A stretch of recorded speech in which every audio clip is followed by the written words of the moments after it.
Think forward. Think Research Channel.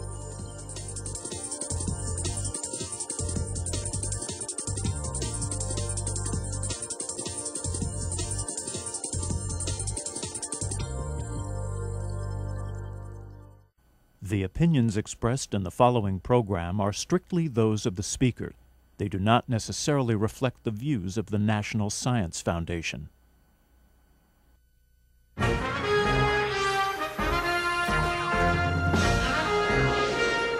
From the National Science Foundation, where discoveries begin. This is Frontier. Discussions of today's most exciting research subjects by distinguished scientists and engineers working at the frontiers of knowledge. It's certainly my honor and pleasure to be here today because I get a chance to talk about some topics that I personally feel very strongly about, that I care about, and that I believe in. One of those topics is the fact that the impact of science and ultimately the quality of life for us today and in the future are interconnected.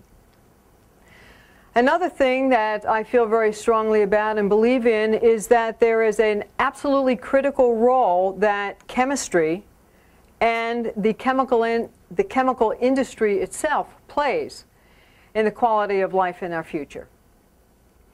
I think those things, combined with the fact that we are today faced with bigger, broader problems than perhaps any time in history, which represent opportunities for science, all of those things coming together are things that I want to talk about today.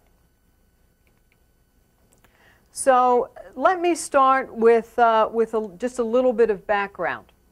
If you go back and you look in time, up until about the middle of the 18th century, people did things and worked in the way they had for probably 2,000 years before that.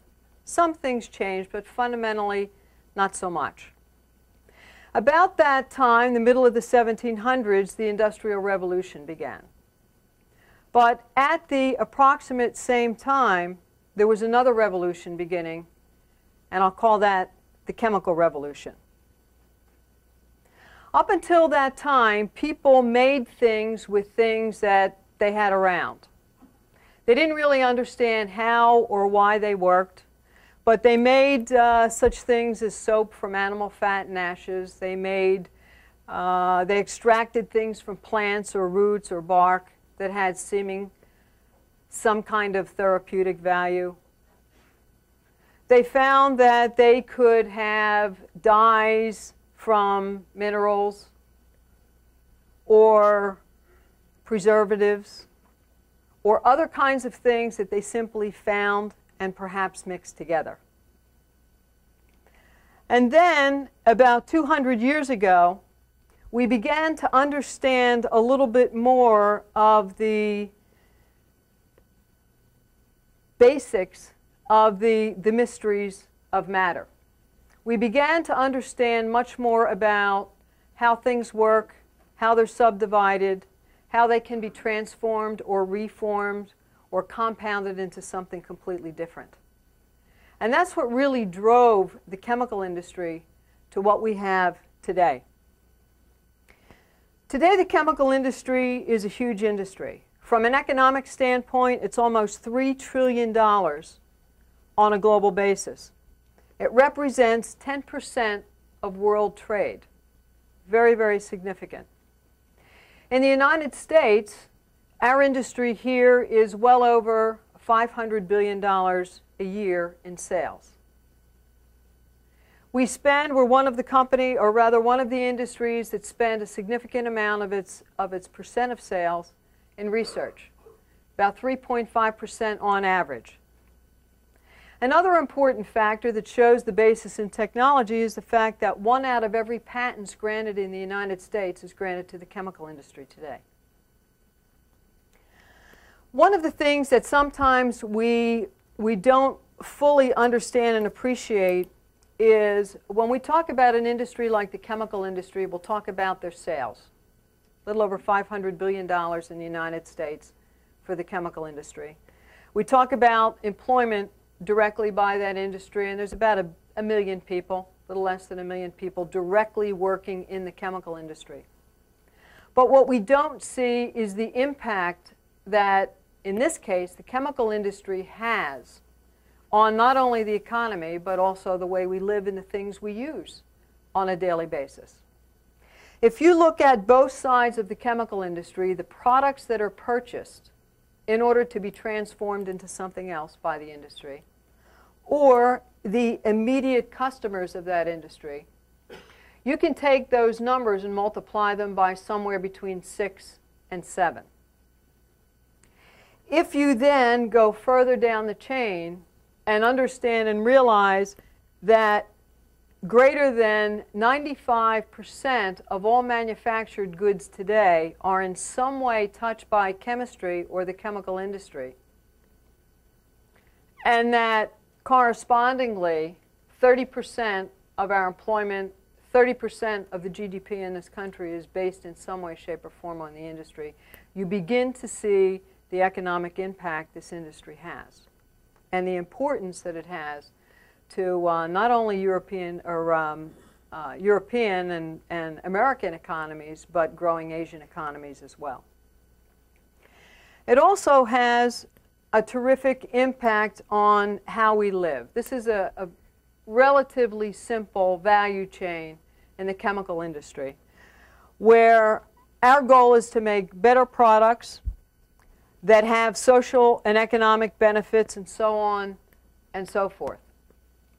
All of these things are increasingly important for us to do, but we need to be able to do these things in such a way that we do no harm. So we in the chemical industry have a responsibility that I believe we recognize. About 15, 16 years ago, something called Responsible Care was developed. Responsible Care is a voluntary program that all major chemical corporations, certainly in this country, are publicly committed to. And it basically says that with regard to the production, distribution, use, and disposal of our products, that we're committed to doing what we need to do to make sure that that's done safely and in an environmentally sound way. That took us a long way for those 15 to 17 years. About a year and a half to 2 years ago, we decided that that wasn't enough, that we needed to extend that concept on a worldwide basis. And so about 2 years ago, we developed Global Product Strategy, which has several parts to it. Most importantly, risk characterization and risk management. Critically important to any new products that we could introduce today. We also have a component that's committed to long-range research on the health and environmental impacts of how we make our products and what their disposition is in the downstream users.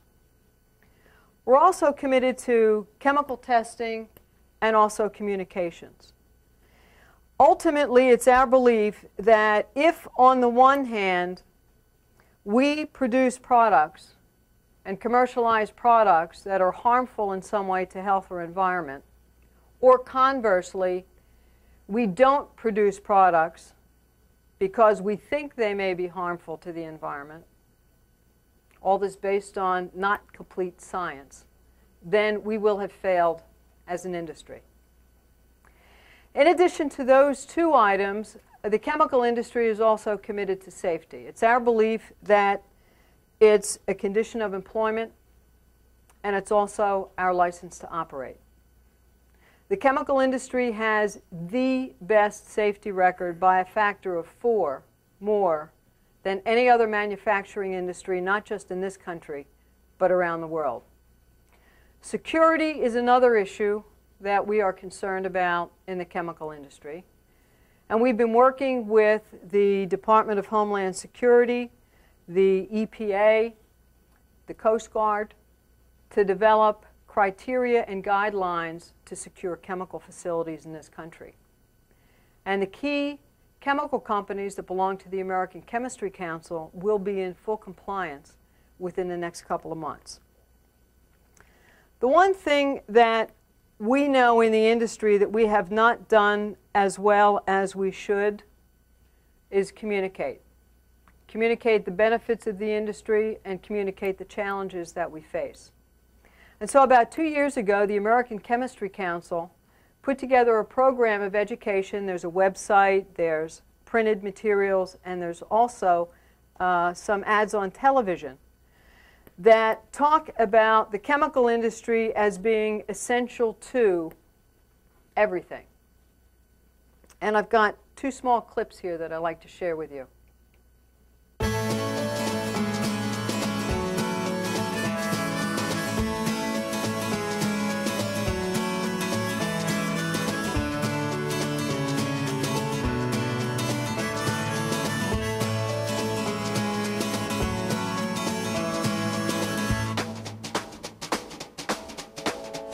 The plastics, medicines, and innovations that make life modern come from one place, American Chemistry. AmericanChemistry.com. Essential.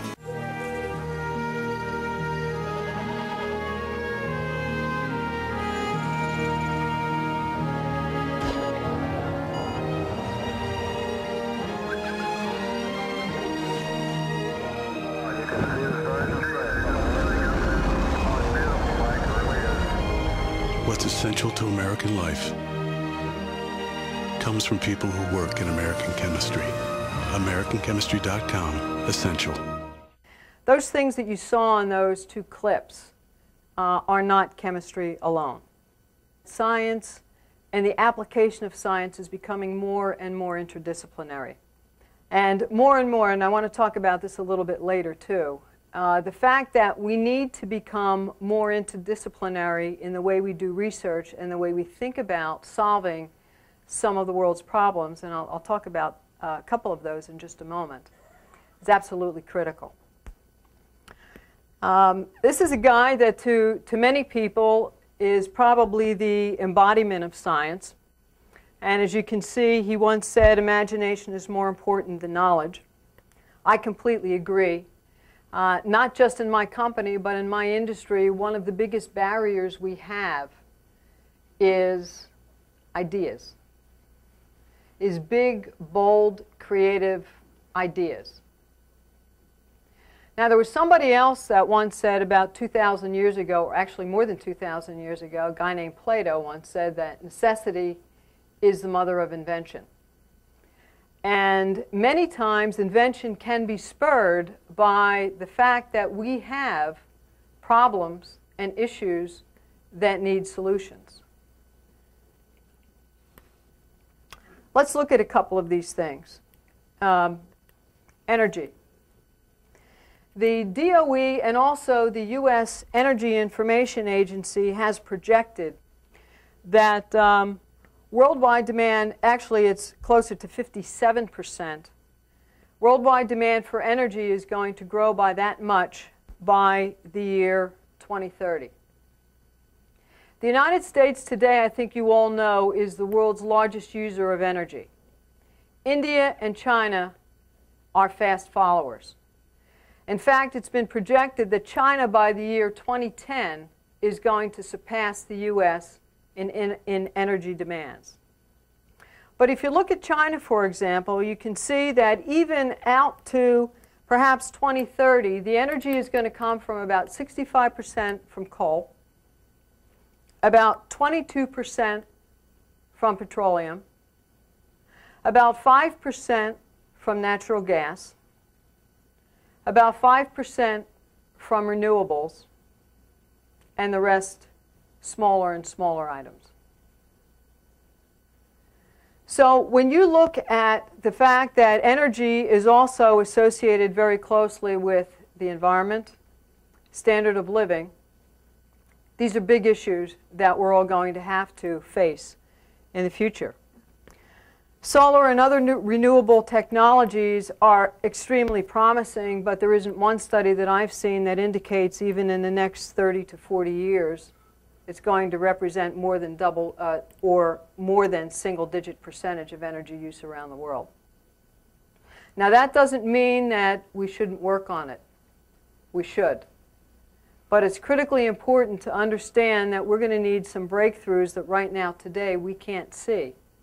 One other area that, that we happen to be working on now is developing algal materials as a source of organic oils for fuel, or you can also burn it.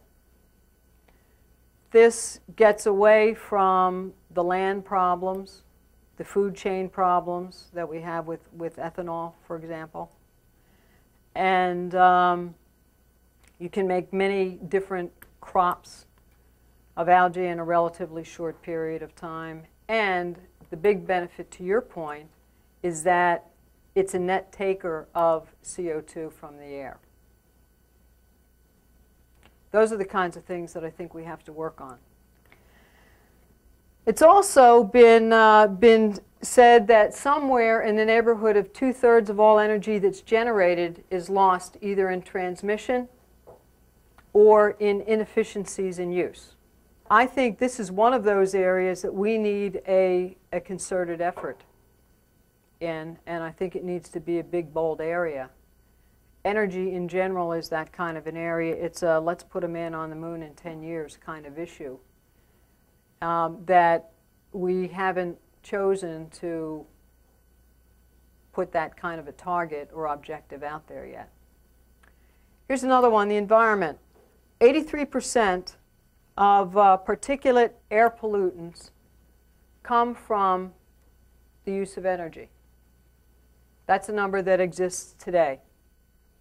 Besides the particulate pollutants, greenhouse gas emissions were at the top of everybody's charts today. Most of those are associated with energy generation and energy use. Agriculture. We have 80% of the land in arable land in developing countries is now used for agriculture. A lot of that has to be irrigated.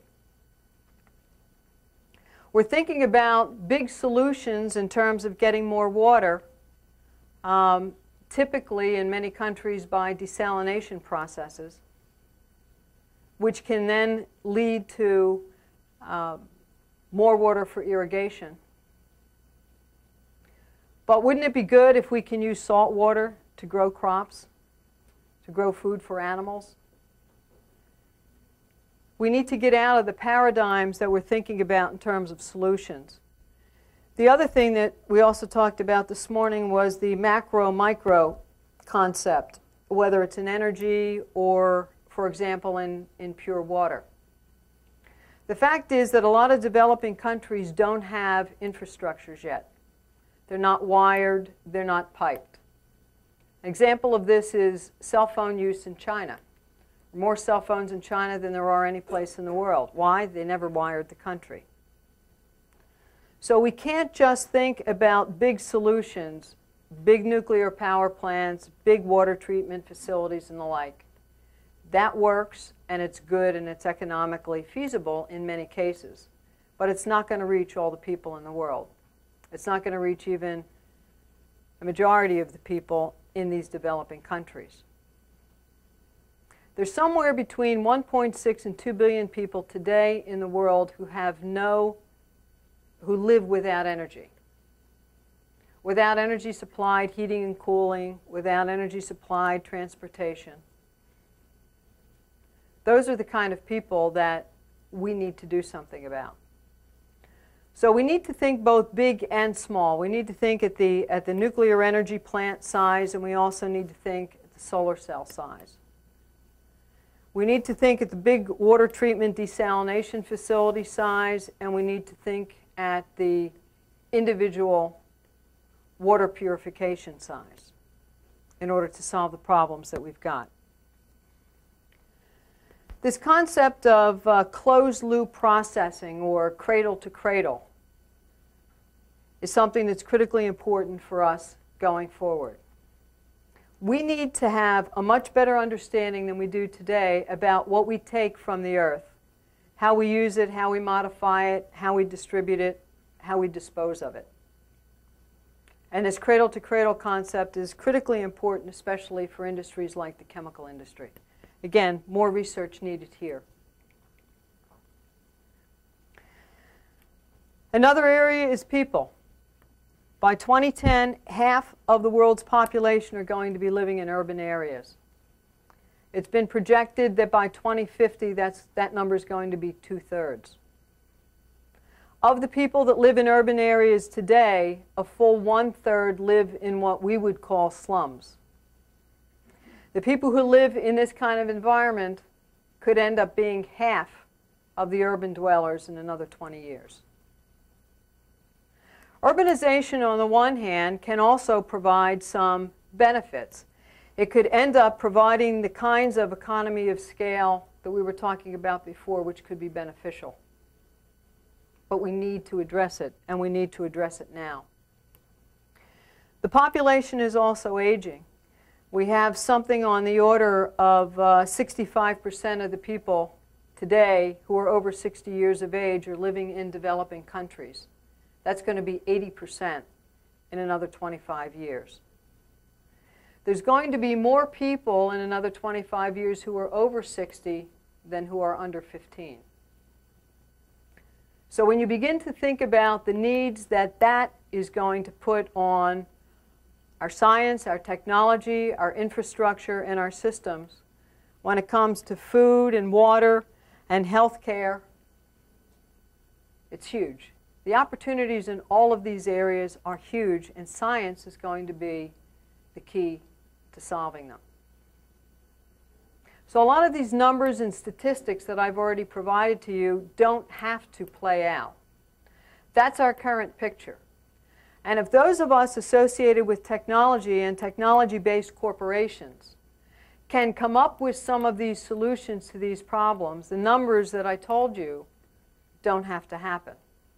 The government in some situations can bring things into the market, but not a lot of situations. The products that ultimately will get commercialized and that we use every day are made by corporations. And so the transfer of science has to be through corporations. A lot of the fundamental science, whether it's from the space program or from a lot of work that the NSF is associated with or many of the other government laboratories, that fundamental science in many cases does get into a commercialized product, but it's usually slow. We don't have good formal processes to move it out. I think the fundamental question is, how can we make that $300 billion worth of research work better? It's one of my more favorite quotes. We are all faced with a series of great opportunities brilliantly disguised as impossible situations. And I think many of these things, I didn't talk about all the megatrends, but there are many others. And this fits right in. So what is the role and responsibility of science in all of this? These problems may be made better or they may be made worse by political environments, but I think it's a guaranteed statement that ultimately they will only be solved by science and technology. And so the role of science and technology is, first of all, high quality science, first and foremost, and you all know that here. Another thing that we need, that we began to talk about at lunch today, was standardized analytical and test methodologies. And I want to come back to that in a minute. Reproducible results, we all know that. Applicable, practical, and economical implementation. A $6 solution to a $3 problem is not going to help any of us. We also have to have an acceptable risk profile. And for my industry, the chemical industry, this is a big issue for us. As I said earlier, if we don't have the capability of properly testing materials, and we draw incorrect conclusion either about their benefit or about their risk, and we make commercialization decisions or societal decisions on that basis, we may be right or we may be wrong. We need to find a way to be right more often. Here's a simple example of what I'm talking about, and there are many. I chose one, frankly, that is probably one of the more benign ones, but you can probably all come up with ones from the pharmaceutical industry in addition to the chemical industry. This is a little bit of a story about saccharin. Big press back about 20 years ago where saccharin was linked to cancer. 7 years later, studies came out that said that that conclusion may only be linked to laboratory animals. A few years after that, another expert panel comes out and says that it's not a cancer agent at all. So how do we know where truth lies? We can't afford, either because of resources or time or any other kind of asset, we can't afford to have this kind of thing go on. Our problems are too acute and the time is too short. I firmly believe and fully accept the responsibility of corporations to make sure that the products that we put on the market are, to the best of our understanding and knowledge, safe. What I think is a challenge is that industry cannot develop by itself the analytical techniques and methodologies that are required to do the testing. You can pick up a newspaper on any given day and there'll be a study in there, that will, a reported study that says that pick a product. You know, caffeine's a good example. Caffeine has been in the press recently. One will say caffeine is good for you and the next one will say caffeine is bad for you. The industry, I don't believe, is going to be able to develop those analytical techniques. The chemical industry for about 25 years tried to do that through the funding of independent research.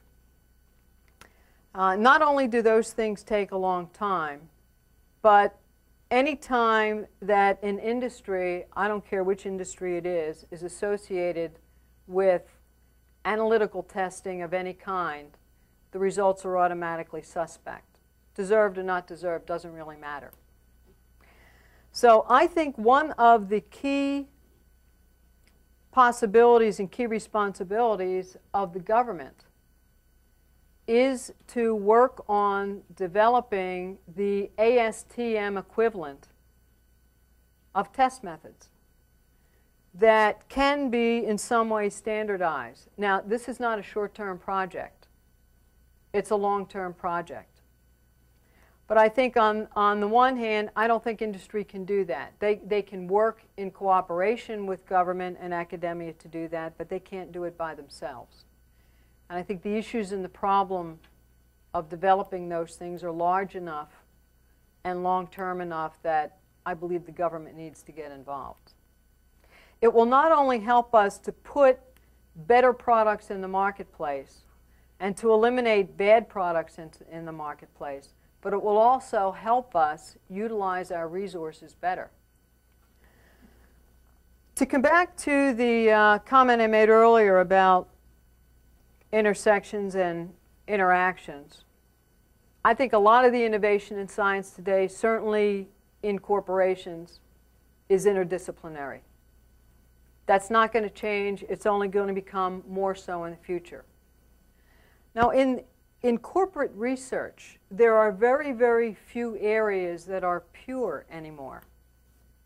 So when we do research and we bring a new product to market, we've got chemists and chemical engineers and material scientists and mechanical engineers and electrical engineers and you name it, in some case agronomists and biologists working together to bring a new product to market. That's the way it's typically done in corporations. There aren't usually pure areas of science that can identify, develop, and bring to market a product. And I think that could end up being a problem, because for those who are used to the academic environment where they're separate, they haven't had the experience necessarily in working with other disciplines. I think it's required, and we're going to have to find a way to do it. On the commercial side, there are also intersections that lead to innovation by the intersection of markets and sometimes entire industries. I think to solve the kinds of problems that we've been talking about today and many others that I didn't even touch on, we need to have the three key players, the three key science players, academia, government, and industry, working much more closely together than ever before. These three have a common language already that we're not speaking, and that language is technology. And so even though corporations certainly have different agendas, different timelines, different ways of thinking for different reasons than an academic laboratory or perhaps a government laboratory, but they can all speak the technology language. And I think that's where the interactions have to occur. We have some of that today, but I think there's an awful lot more that we can do. I know there are people here at NSF that are working on that, and we've had a couple conversations about how do you promote that kind of interaction and exchange. But ultimately, the community and the public are impacted by what these three groups end up doing. None of us can really afford to either work on projects that will never see the light of day. We can't afford to spend our resources on things that don't matter. I think for the most part we don't do that, but I also think for the most part we're not optimized. And I think this is where the interaction and interdisciplinary approach comes in. We've got a lot of issues and problems that we need to take care of. And again, as I said earlier, I think science is the answer.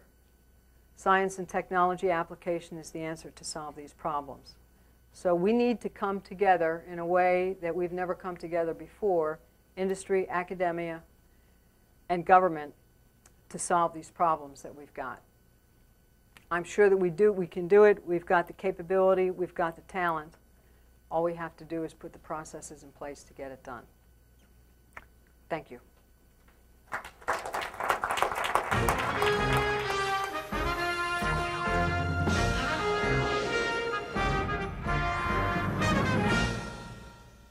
Dr. Caldwell, it's an honor to have you back. How does it feel to be home?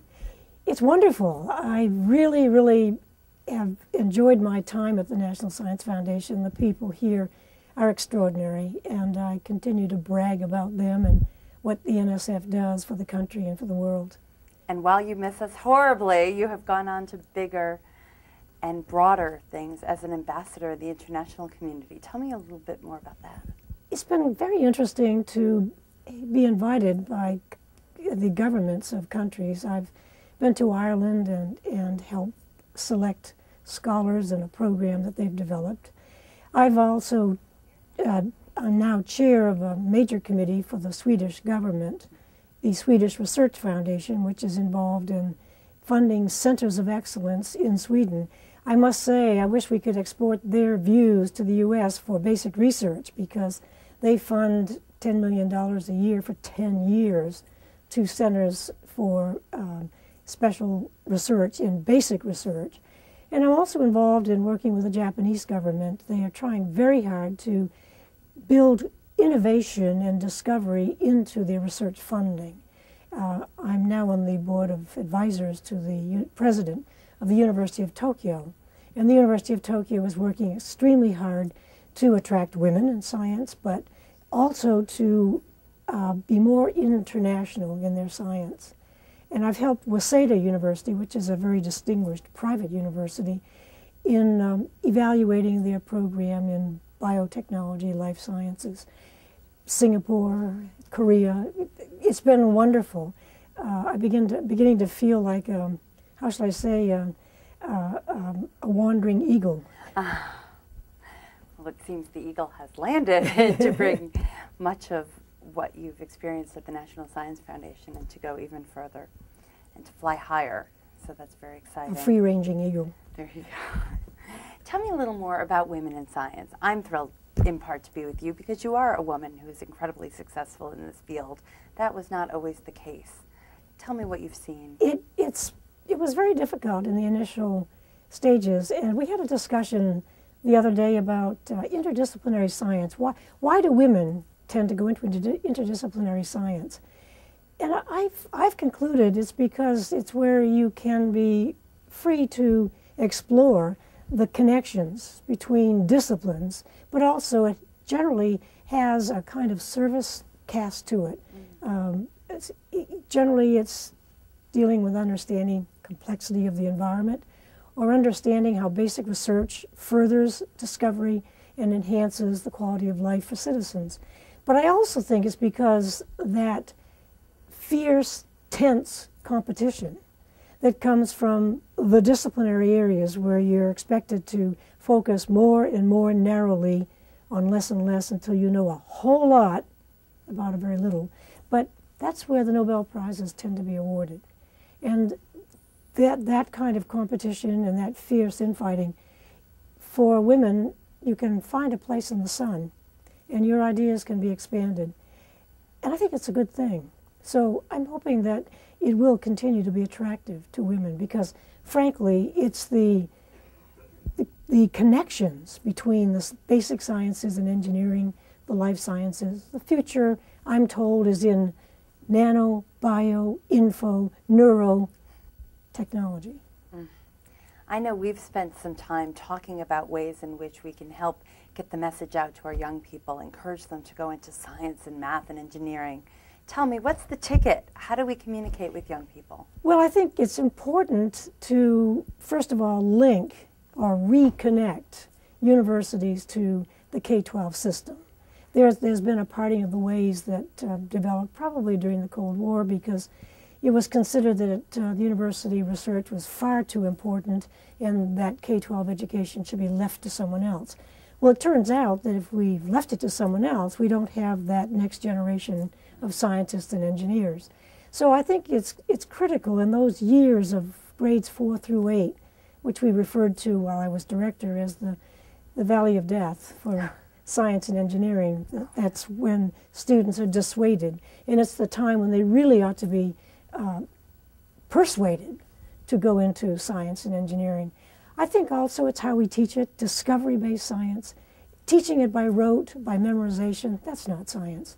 Science is trying, testing, figuring out, failing, succeeding, and learning from both the failures and the successes, and integrating the ideas and the discoveries. And I think that's how we should teach the science, and that's how science should be done. Do you remember the first experiment you did that really lit up for you, and you said to yourself, "This, I want to go further"? Do you remember well, I remember very well discovering solidly the presence of what we call the dormant stage of the cholera vibrio. We had postulated that between epidemics, it went into a kind of spore-like or dormant stage in the environment. And I remember distinctly being called in to an epidemic, small epidemic outbreak in Louisiana, and going to the bayou where the crabs had been collected that were the vehicle of transmission of the cholera bacterium, taking the water sample and using a fluorescent antibody and looking under the microscope and seeing these bacteria light up. That was the moment. It was an exciting time because your hypothesis was proven. Of course, there was a lot more work to do. Of course. But now I feel vindicated, happy, and pleased because it helps us save lives. That's really a very nice thing for a fundamental scientist to be able to say. I would assume that those aha moments are few and far between, but it seems like they've really fueled your passion. Well, they are and they aren't. They're the big ones, perhaps, but you know, when you have students, they make their own ahas, and you're part of it. So it's like being the instigator, sort of like Chinese firecrackers. They keep going, going off. And so I think that has been another great joy. I've graduated 54 PhDs, and I'm working on my 55th. That's incredible. You're obviously a role model. Tell me about the importance of mentorship, not only for scientists in general, but maybe for women in science. Critical, critical. I'm very envious of my daughters. One is a PhD who works in the Yosemite National Park, and just this week was receiving a lot of press because of this discovery of a new species of orchid, which she and her colleagues have published. The other daughter is a medical doctor. She has an MD and a PhD. But they have a cohort of classmates from undergraduate school, graduate school, and medical school. They're bright women. They're terrific. And they can reach out to each other. When I was going through, it was very lonely. You were always an outsider, and you had no one to go to find out if what was happening was your fault, or the system, or just, you know, people who were making life difficult. But they have friends, they have colleagues in science and outside of science, so they can talk about these things, and mentoring is really critical. Mentoring each other, and then having mentors who have been there and done it and can help them. Tell me what you would tell the next generation of researchers. Go for it. Science is wonderful. It is the best career ever. You get to meet people all over the world. You get to understand how the world works. You get to attend fascinating meetings, and it's becoming more interdisciplinary, so you spend more time with colleagues in the arts and humanities because there is a connection. I think that the two cultures are now finally finding connections. Well, you are living proof to its success. Thank you so much. It's been a pleasure. Thank you very much for inviting me.